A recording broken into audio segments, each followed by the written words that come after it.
মুনাফিকের বৈশিষ্ট্য কয়টা? চারটা। কয়টা? এতদিন তো শুনছেন তিনটা, তাই না? ভাই আবার বলছে চারটা।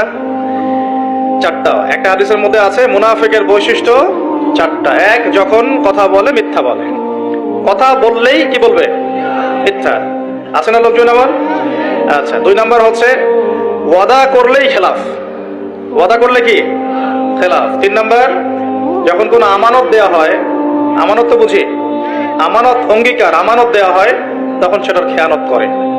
চার নাম্বার, যখন উত্তেজিত হয়ে যায়, কারোর সাথে ঝগড়াঝাটি বা কিছু হয়েছে, তখন বিচ্ছিরি ভাষায় গালিগালাজ করে।